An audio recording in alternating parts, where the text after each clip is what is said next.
Hello, hey everyone. So this is Hers, and in this video we are going to see how you can create an MCP server inside n8n. Again, this is very easy, and the number one benefit of doing it is that you don't need to basically do a lot of technical setup to run this MCP server. And again, you can run it on cloud instead of, let's say, if you integrate this MCP servers in cloud.ai.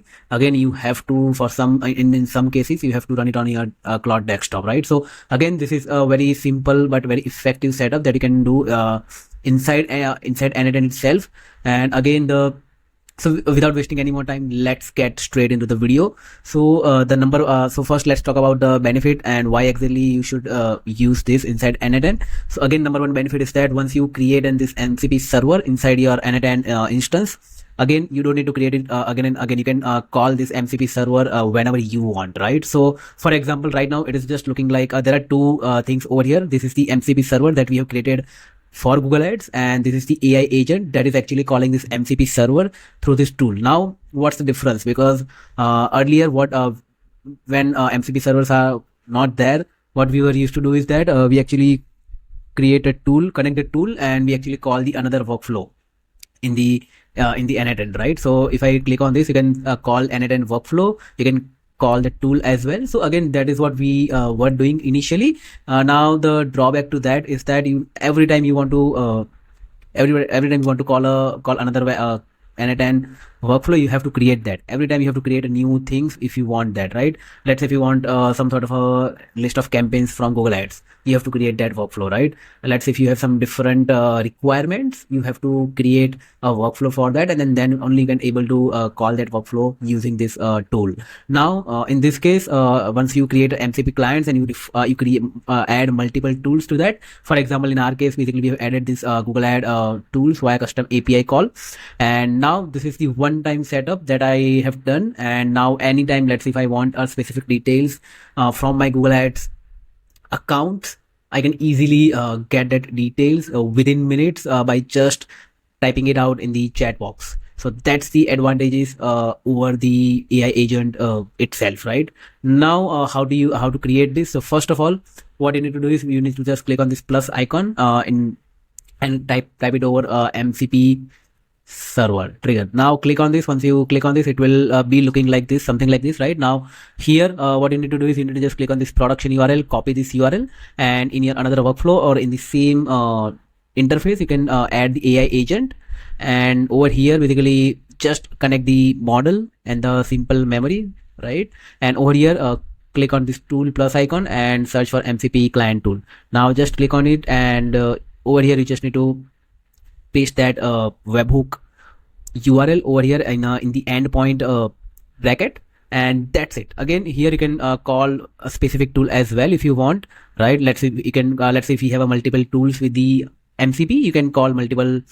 You can call a specific tool, right? So let's say in my example, I want to call HTTP request only. I don't want to call any other tool in this case. So I can select that, and once I'll be selecting that, it will only call this HTTP request. So now your MCP server is now ready, and now you're ready to run this MCP server anywhere, right? Again, you can do a lot more advanced things with this. Let's say, for example, if you are using a Slack, and in your Slack you want to get the updates on your Google Ads account every day or every week, you can easily set that up very easily by just adding the Slack trigger over here. So let me show you that as well. Let's say if you just click on this Slack, and over here you can see the triggers.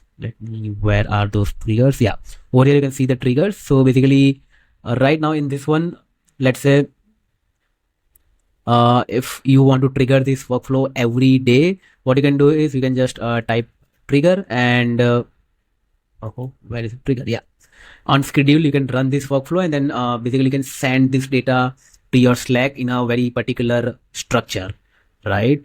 So that's what you can do basically.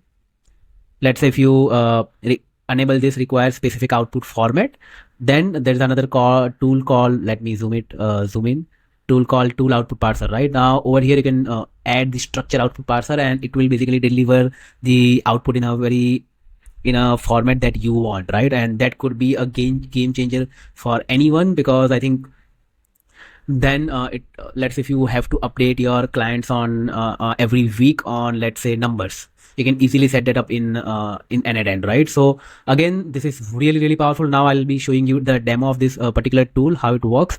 So basically, let's say for example, hey, can you list all the campaigns with their spend in last 30 days in USD. Also based on the spend, give some insights that I can directly share with my clients, right? So now it will be run and it will basically call C. It is calling the MCP client, and now that's done. Okay, let's do it again. Give me all the active campaign list. Yeah.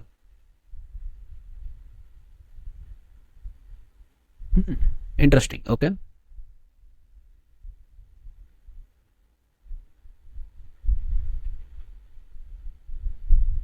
Oh yeah.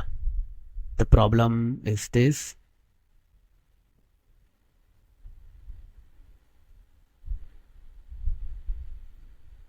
Okay, so now it is working. So now let me show you the complete data over this. So yeah, now let's run this, and now it will basically scrap the data from the Google Ads, and it will basically show us the exact numbers.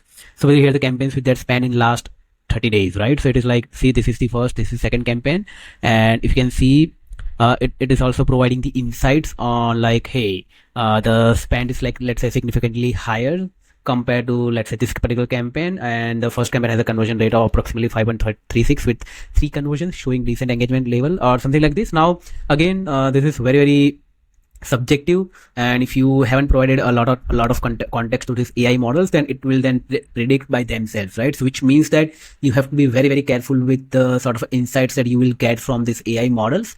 If you really want to trust on them, just provide all the context, all the strategies, all the insights that you already have to this model, so that they can predict the insights nearly accurate, right? Again, it cannot be 100% accurate, you have to understand that, but yeah, also data is pretty much accurate because we are here using the Google Ads API directly in our instance. Let's say if you are using some sort of MCP server or some sort of third-party integrations to connect your MCP with these AI models, there can be some data discrepancy which can basically makes your data looks like off, right? So again, make sure that you use Google's official API so that you cannot get inaccurate data in your workflow. Otherwise, whatever things you're trying to do will break for sure. So yeah, I think that's all about how you can connect your how you can connect and create an MCP server inside n8n. Now, if you have any questions or any doubts regarding this, just let me know in the comment box, and I'll be see you in another video. Till then, bye bye. Take care.